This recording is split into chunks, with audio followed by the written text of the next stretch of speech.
Good evening. The first sign that something was wrong wasn't the drug. It was Nick. Nick Newman had always been steady, not perfect, not predictable, but grounded.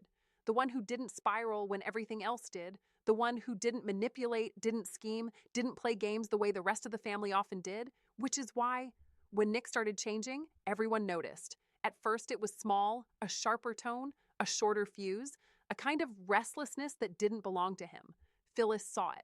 Sharon felt it. Even Victor pretended not to. But Adam understood it because Adam recognized something no one else wanted to name: control, artificial control. It wasn't public, it wasn't discussed, but it had started weeks ago. A prescription, something minor, something temporary, something to help with stress, focus, pressure. At least that's what Nick told himself. But it didn't stay minor because in Genoa City, nothing ever does. The medication changed things. At first, it made everything easier, clearer, quieter, but then it made everything sharper, too sharp, and Nick didn't realize how far it had gone. Adam watched. Of course he did. Adam always watched, from a distance, from the shadows, from the places no one thought to look. He noticed the patterns, the timing, the shift in behavior, the way Nick's reactions stopped feeling natural, stopped feeling like him, and Adam recognized it instantly because he had seen it before, in himself. It happened at Newman Enterprises, late, quiet, just the two of them. Nick barely looked up when Adam walked in. "You're not supposed to be here." Adam closed the door behind him. "You're not supposed to be like this." Nick frowned. "What does that mean?" Adam stepped closer. "It means I know." Nick's expression hardened. "Know what?" Adam didn't hesitate. "You're using something." Silence. Nick stood slowly. "You don't get to come in here and accuse me." "I'm not accusing you," Adam cut in. "I'm recognizing it." Nick laughed bitterly. "Of course you are, because everything has to be about you." Adam shook his head. "No." A beat. "This time, it's about you losing control." Nick stepped forward. "I'm fine." Adam didn't move. "No, you're not." "I said I'm fine." "And I said you're not." The tension snapped. "You don't know what you're talking about," Nick snapped. Adam's voice stayed calm. "I know exactly what I'm talking about," Nick scoffed. "Because you've been there?" Adam held his gaze. "Yes." That stopped Nick, just for a second, but it was enough. Adam stepped closer. "That feeling you have right now," Nick didn't interrupt. "The clarity," Adam continued. "The control. The edge." Nick's breathing changed slightly. Adam saw it. "That's not you," Adam said quietly. "That's the drug." Nick shook his head. "No." Adam didn't raise his voice. "Then stop taking it." Nick froze. Adam's tone shifted. More direct, more dangerous. "Quit." Nick stared at him. "What?" "Quit." Nick laughed. "You think I'm just going to—" "Yes." "No." Adam's eyes darkened. "Then I'll make you." Nick stepped back slightly. "Excuse me?" Adam didn't blink. "I've seen what this does." Nick's voice rose. "You don't get to control me." Adam's voice stayed low. "I'm not controlling you." A beat.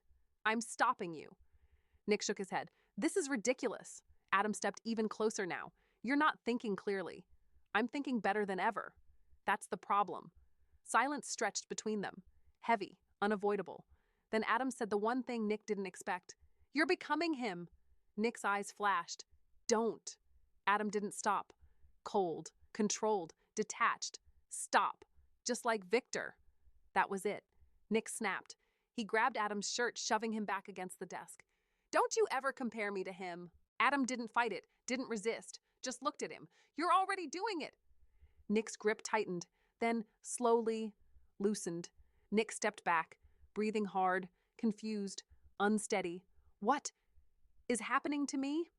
Adam straightened. For the first time, he softened. "A chemical shortcut," he said quietly. Nick looked at his hands. "They gave it to me for stress." Adam nodded. "That's how it starts." Nick swallowed. "I thought I was handling things better." Adam's voice dropped. "You weren't handling them. You were avoiding them." Nick looked at him. "What do I do?" Adam didn't hesitate. "You stop." Nick shook his head. "It's not that simple." Adam stepped closer. "Yes, it is." Nick looked away. "I don't know if I can." Adam's voice hardened again. "Then I'll make sure you do." Nick frowned. "How?" Adam met his eyes. I stay. Nick blinked. You what? I stay with you, Adam said, until it's out of your system. Nick shook his head. No, absolutely not. Adam didn't move. You don't trust me. Of course I don't. Adam nodded. Good. A beat. But you need me. Silence. Nick knew it. That was the worst part. The first day was rough. The second was worse. Nick paced, snapped, sweated, lost control in ways he hadn't expected. And Adam stayed, not judging, not mocking, just present. You hate me right now, Adam said at one point. Nick glared. Yes. Adam nodded. Good. Why is that good? Because it means you're feeling again. Outside, the changes didn't go unnoticed. Sharon frowned. Something's off. Phyllis crossed her arms. When is it not? No, Sharon said. This is different. Phyllis narrowed her eyes. What did he do? When Victor found out, he wasn't calm. You let him interfere? He snapped. Nick stood his ground. He didn't let anything happen. Victor's eyes shifted to Adam. You think you know better than me? Adam didn't flinch. Yes. Silence. Deadly. Days later. Nick stood alone, clear, exhausted, but himself again. Adam stood nearby, not close, not distant, just there. Nick looked at him. You didn't have to do that. Adam shrugged. Yeah, a beat. But I did. Nick nodded slowly. Why? Adam didn't answer immediately, then said, because someone should have done it for me. Silence. Heavy. Real. Nick exhaled. You forced me. Adam smirked slightly.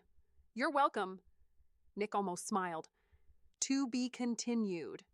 Because in Genoa City, the biggest battles aren't always public. Sometimes they're between brothers. And this time, Adam didn't destroy Nick. He saved him, and that changes everything. The house was quiet. Too quiet. Nick stood by the window at the ranch, staring out at the same view he'd seen his entire life. But it didn't feel the same. Everything felt sharper, clearer, unfiltered, and that was exhausting. Behind him, Adam leaned casually against the wall. You're thinking too much. Nick didn't turn. I'm thinking normally. Adam smirked faintly. Yeah, that's the problem. Nick exhaled slowly. You're still here. Adam shrugged. You didn't tell me to leave. A pause. Then Nick said, I didn't thank you either. Adam didn't respond, not right away, because this was new. Withdrawal had passed, but clarity was worse. Nick sat down heavily. I didn't realize how much I was gone. Adam crossed his arms. You weren't gone. Nick looked up. You weren't present either. Nick nodded. That's worse. Adam didn't argue, because he knew too well. Later that day, Sharon arrived. She didn't wait, didn't hesitate. She walked straight in. I knew something was wrong. Nick looked at her. I'm okay now. Sharon shook her head. That's not what I asked. Nick frowned. Then what are you asking? Her voice softened, but stayed firm. Why didn't you tell me? Silence. Nick looked away. I thought I could handle it. Sharon stepped closer. You don't have to handle everything alone. Nick let out a quiet breath. I know.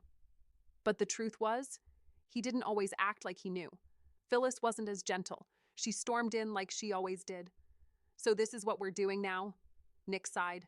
Hi, Phyllis. You were on something? Nick winced. It wasn't like that. It's always like that. She snapped. Adam watched from across the room, silent, observing. Phyllis turned to him. And you? Adam raised a brow. Yes. You fixed it? Adam shrugged. I stopped it. Phyllis crossed her arms. Don't get comfortable being the hero. Adam smirked slightly. Don't worry, I'm not. Victor called them both in. Of course he did. Newman Enterprises, his office, his rules. Nick stood firm. Adam stood still. Victor looked between them. I should be angry. Nick frowned. But? Victor's eyes shifted to Adam. I'm not. That surprised everyone, even Adam. Victor continued. You did what needed to be done. Adam blinked once. You're agreeing with me? Victor's voice was cold.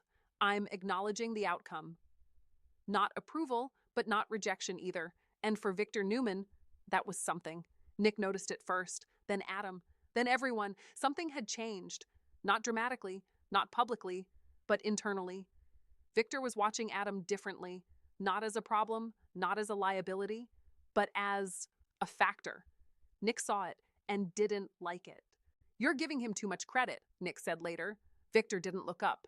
He earned it. Nick shook his head. He intervened. Victor's voice hardened. He acted. That word hung in the air, because in the Newman world, action mattered more than intention. Adam stood alone in his office later that night, thinking, not about Nick, not about the drug, but about Victor, because for the first time, Victor hadn't dismissed him, hadn't undermined him, hadn't corrected him, and that was unfamiliar. Billy walked in without knocking. Wow, look at you. Adam didn't turn. What do you want? Billy smirked. I heard you saved your brother. Adam rolled his eyes. I didn't save him. Billy shrugged. Sure you didn't. Adam turned now. Don't start. Billy stepped closer.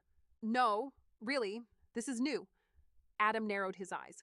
What is? Billy's voice dropped. You're not the problem this time. Silence. Adam didn't respond because he didn't know how. Back at the ranch, Nick sat alone, thinking, replaying everything. Adam's words, Adam's pressure, Adam's refusal to leave, and the truth that it worked. That was the hardest part, because gratitude didn't come easy between them. Adam walked in. You're doing that thing again. Nick didn't look up. What thing? Overthinking. Nick sighed. Can I ask you something? Adam leaned against the doorway. Depends. Why didn't you walk away? Adam didn't answer immediately. Then, because I knew where it leads. Nick looked at him. And you didn't want that for me? Adam's expression didn't change. No. A pause. Then Adam added, I don't need another version of me walking around. That hit harder than anything else. The tension between them didn't disappear, but it changed. Less sharp, less reactive, more real. Nick stood. You didn't just force me. Adam raised a brow. No? Nick shook his head. You stayed. Adam shrugged. Yeah. Nick nodded slowly. That matters. Adam didn't smile, but something in his expression softened, just slightly, just when things started to settle. Everything shifted again. Chance arrived. Serious. Focused. We've got a problem. Nick frowned. What kind of problem? Chance looked at Adam. Someone's been distributing the same drug. Silence. Adam's expression darkened. Where? Chance didn't hesitate. Newman supply channels. Victor turned sharply. That's impossible. Chance shook his head. It's happening. Nick looked at Adam. You think this is connected? Adam's voice dropped. It's not random. Victor's eyes hardened. Then someone is using my name. Adam met his gaze. No. A beat. They're using your system. The room went still, because this was bigger than Nick, bigger than Adam, bigger than one mistake. Victor stepped forward slowly. Find them. Chance nodded. Already moving. Nick looked at Adam. You stop me. Adam nodded. Yeah. Nick's voice tightened. Now we stop them. Adam's expression turned cold. Yeah. This time, they were on the same side.